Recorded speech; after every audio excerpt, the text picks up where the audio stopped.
భవిష్యత్ తరాలకు అందించాలన్న సదాశయంతో కృషి చేస్తున్న సంస్థల్లో వన్ ఎర్త్ వన్ లైఫ్ సంస్థ అగ్రగామిగా నిలుస్తుందనడం ఎంత మాత్రం అతిశయోక్తి కాబోదు. పెరుగుతున్న భూతాప నివారణకు మొక్కలు పెంచాలనే అవగాహన ఉన్నప్పటికీ గజం స్థలం కూడా గగన కసుమంగా మారుతోంది. నగరాల్లో మొక్కలు పెంచుకోవాలనే ఉత్సాహం ఉన్నా స్థలం కొరత కారణంగా నీరు గారిపోతోంది. అలాంటి వారిలో ఉన్న ఉత్సాహాన్ని గుర్తించి వారికి మిద్దె తోటల పెంపకం పట్ల అవగాహన కల్పించేందుకు కృషి చేస్తున్న వన్ ఎర్త్ వన్ లైఫ్ బృంద సభ్యుల సేవలు అనన్య సామాన్యమని చెప్పవచ్చు. మిద్దె తోటల పెంపకాన్ని ప్రోత్సహిస్తున్న వన్ ఎర్త్ వన్ లైఫ్ సంస్థ స్థాపించిన ఏడాది వ్యవధిలోనే ఎన్నో అద్భుత విజయాలను అందుకుంది. అందమైన అభిరుచిగా పేరుగాంచిన మొక్కల పెంపకం పట్ల ఆసక్తి ఉన్న వారికి నగరాల్లో ఉన్న కొద్దిపాటి స్థలంలోనే లేక టెర్రస్ పై మిద్దె తోటల పెంపకం పట్ల శిక్షణ ఇస్తున్న ఈ సంస్థ ప్రతినిధులు ప్రముఖుల ప్రశంసలు అందుకుంటున్నారు.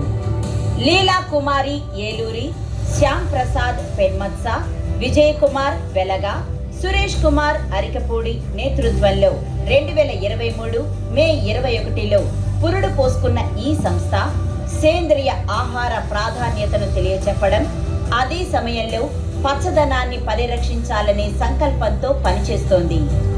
అప్పటి నుండి క్రమం తప్పకుండా ప్రతి నెల గార్డెనింగ్ ఎలా చేయాలి, వివిధ రకాల పోషకాల వినియోగం, ఎరువులు, కషాయాలు, నారుమడులు, విత్తనాలు వంటి అంశాలపై ప్రజలకు అవగాహన కల్పిస్తూ బహుముఖ సేవలు అందిస్తున్నారు బృంద సభ్యులు.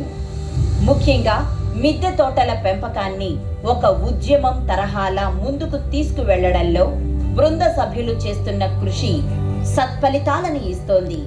ఇందుకోసం విద్యార్థులు, గృహిణులు, ఉద్యోగులు ఇంకా వివిధ వర్గాలకు మిద్దె తోటల పెంపకాన్ని ప్రోత్సహించాలనే లక్ష్యంతో ఏడాది కాలంగా ఈ బృందం చేపట్టిన కార్యక్రమాలను ఒక్కసారి అవలోకిద్దాం. 2023 జూన్ 25న విజయవాడ సబ్ కలెక్టర్ కార్యాలయంలో చిరంజీవి చౌదరి, తుమ్మేటి రఘోత్తమరెడ్డి, బాలాజీ, విజయకుమారి గార్ల హస్తాలతో ప్రారంభించుకున్న one earth one life group సమున్నత సేవలందించే దిశగా ఎదగడం గర్వకారణంగా చెప్పవచ్చు. ప్రకృతి ఆధారిత వ్యవసాయ సంఘంతో కలిసి రైతు సమ్మేళనాన్ని నిర్వహించారు. మేము కూడా వ్యవసాయదారులమే అని తెలియజేస్తూ అతిథులకు, ఆహుతులకు కూరగాయలతో స్వాగతం పలికారు. ఏరువాక ఫౌండేషన్ తో కలిసి బృంద సభ్యులు కిసాన్ మహోత్సవం పేరిట యూట్యూబ్ ఛానల్ మాధవి గారితో ఏర్పాటు చేసిన కార్యక్రమం విజ్ఞానదాయకంగా సాగింది. ఔషధ మొక్కల ఆవశ్యకతను మాధవి గారు విశదీకరించారు. ఇంకా ఇవే కాక అనేక విద్యా సంస్థలు, అపార్ట్మెంట్స్, కాలనీలలో ప్రతినిధులతో కలిసి అవగాహన కార్యక్రమాలు నిర్వహించారు. వన్ ఎర్త్ వన్ లైఫ్ బృందం తరపున మిద్దె తోటల పెంపకాన్ని అభివృద్ధి చేయడంతో పాటు నేటి తరం వారసులకు ఈ తరహా గార్డెన్ల ఆవశ్యకత, అలాగే వారు తీసుకునే ఆహారంలో ఉన్న లోటుపాట్లు, సేంద్రియ ఆహారాన్ని తీసుకోవడం వల్ల కలిగే ప్రయోజనాలు తెలియజెప్పేందుకు సిద్ధార్థ మహిళా కళాశాల నుండి సుశీల గారి సహకారంతో సిద్ధార్థ కళాశాల నందు మరియు కేబిఎన్ కళాశాల శ్రీమతి రాధిక గారి సహకారంతో కేబిఎన్ కళాశాల నందు విద్యార్థులకు అవగాహన కార్యక్రమాలు నిర్వహించి విద్యార్థులకు ప్రత్యక్షంగా మొక్కల గురించి పరిచయం చేశారు. కళాశాల ప్రాంగణంలో నిరుపయోగంగా ఉన్న స్థలంలో మొక్కలు నాటడం, కూరగాయలు, ఆకుకూర మొక్కలు నాటడం జరిగింది. కూరగాయల వ్యర్థాలు కార్పొరేషన్ కు భారం కాకుండా సద్వినియోగం చేస్తూ మిద్దె తోటల పెంపకం, సేంద్రియ కూరగాయలు, పండ్లు, ఆకుకూరల పెంపకం గురించి విశేష కృషి చేస్తున్నారు. ప్రముఖ YouTube channel R gardener Shri Sampath Punna గారితో టెర్రస్ గార్డెనింగ్ పై అవగాహన కార్యక్రమాన్ని ఏర్పాటు చేశారు. మిద్దె తోటల పెంపకంపై తనకున్న అనుభవాలను, టిప్స్ ను ఆయన వివరించారు. ఉచితంగా కొన్ని మొక్కలు కూడా అందజేశారు. గ్రూప్ అడ్మిన్ సురేష్ గారు కొన్ని రకాల విత్తనాలను ఉచితంగా అందజేయగా, మరో సభ్యులు శ్యామ్ ప్రసాద్ గారు తెగుళ్ల బారిన పడకుండా ఎలాంటి జాగ్రత్తలు తీసుకోవాలో తెలియజేశారు. అలంకరణలో ఉపయోగించే కెలాడియం వంటి వింటర్ సీజనల్ మొక్కలతో పాటు బనానా వంటి పండ్ల మొక్కలు కూడా అందజేయడం జరిగింది. రైతు సాధికారత సంస్థ ప్రాజెక్ట్ మేనేజర్ విజయ్ కుమారి ఈ కార్యక్రమాల్లో పాల్గొని ఆనప గింజలను సభ్యులకు అందజేశారు. విజయవాడ కలెక్టరేట్ లో బయో ఫెర్టిలైజర్స్, ఘన జీవామృతం, వర్మీ కాంపోస్ట్ తో పాటు 5 రకాల చామంతి మొక్కలు, వింటర్ మొక్కలను పంపిణీ చేయడం జరిగింది.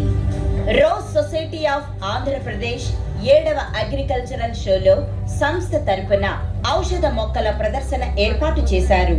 సందర్శకులకు టెర్రస్ గార్డెన్ పై అవగాహన కల్పించడమే కాక వంగ, మిర్చి, టమాటా వంటి మొక్కలను పంపిణీ చేశారు. Rose society of Andhra Pradesh, Haripriya plant lover association, Vijayawada municipal corporation సంయుక్తంగా నిర్వహించిన హార్టికల్చరల్ షోలో స్టాల్ ఏర్పాటు చేసి ఔషధ మొక్కలు, చిన్న కుండీల్లోనే కూరగాయల పెంపకం పట్ల అవగాహన సదస్సులు నిర్వహించారు. ఈ సందర్భంగా రైతులు పండించిన కూరగాయలను, పండు మిర్చిని నేరుగా పంపిణీ చేశారు. మహిళా దినోత్సవ వేడుకలను భారతీనగర్లోని అక్కినేని ఉమెన్స్ హాస్పిటల్లో ఘనంగా నిర్వహించారు. హాస్పిటల్ చైర్మన్ అక్కినేని మణి, అమరావతి వాకర్స్ అసోసియేషన్ శకుంతలాదేవిని ఈ సందర్భంగా సంస్థ తరపున సన్మానించారు. సాంబమూర్తి రోడ్డులోని శ్రీమతి అమరవాది అనుపమ గారి ఇంట్లో స్థానికులకు జీవామృతం కషాయాలు పంపిణీ చేయడం జరిగింది. రాష్ట్ర వ్యవసాయ శాఖ అగ్రిప్రెన్యూర్షిప్ ప్రమోషన్ కోసం విద్యార్థులకు రైస్డ్ బెడ్ కాన్సెప్ట్ నేర్పించుటకు విజయవాడలో నిర్వహించిన అగ్రి ఫెయిర్ లో వన్ ఎర్త్ వన్ లైఫ్ భాగస్వామ్యం కావడం గొప్ప విషయంగా చెప్పవచ్చు. ఈ అగ్రి ఫెయిర్ ముగింపు సభలో మన సంస్థ డైరెక్టర్ లీలా కుమారి పాల్గొనే అవకాశం లభించడం అదృష్టంగా చెప్పవచ్చు. వ్యవసాయ అగ్రి రంగానికి చెందిన ఉన్నతాధికారులు, ప్రముఖులు పాల్గొన్న ఈ ముగింపు సభలో మన సంస్థకు ప్రాతినిధ్యం దక్కడమే కాక మిద్దె తోటల పెంపకానికి సంబంధించిన భావజాలం అందరికీ తెలియపరిచే అవకాశం లభించింది. మిద్దె తోటల పెంపకానికి సంబంధించి మట్టి మిశ్రమం నుండి మొక్కల పెరుగుదల దశ, పురుగుల మందులు, కషాయాలు, జీవామృతం తయారీ విధానాలను మన గ్రూపు సభ్యులు కళాశాల విద్యార్థులకు చక్కగా వివరించిన తీరు ఈ టీవీలో లైవ్ డెమో ఇచ్చిన విషయం ప్రస్తావించుకోదగ్గ అంశం. అంబిటస్ వరల్డ్ స్కూల్ తో కలిసి సిద్ధార్థ నగర్లోని రాధా మాధవ్ అపార్ట్మెంట్ వాసులకు మరియు తాడేపల్లిలోని మంజీరా మెన్షన్లో ఆకుకూరల విత్తనాలు, కాయగూర మొక్కల పరిచయ కార్యక్రమం నిర్వహించారు. గతంలో గ్రూపు సభ్యులు కూరగాయల విత్తనాలు, నారు కొని పంపిణీ చేసేవారు. ప్రస్తుతం వారే స్వయంగా విత్తనాలు నాటి ఆ నారు మొక్కలను పంపిణీ చేసే బాధ్యత గ్రూపు సభ్యులు తమ భుజ స్కంధాలపై వేసుకున్నారు. ఇలా చెప్పుకుంటూ పోతే ఏడాది వ్యవధిలోనే ప్రకృతి సమతుల్యతకు, ప్రజారోగ్య పరిరక్షణకు ఉపయుక్తంగా ఉండే మిద్దె తోటల పెంపకాన్ని ప్రోత్సహిస్తున్న వన్ ఎర్త్ వన్ లైఫ్ సంస్థ బృంద సభ్యులు భవిష్యత్తులో మరిన్ని చక్కని కార్యక్రమాలు నిర్వహిస్తూ సమాజ శ్రేయస్సుకు పాటుపడాలని ఆకాంక్షిద్దాం.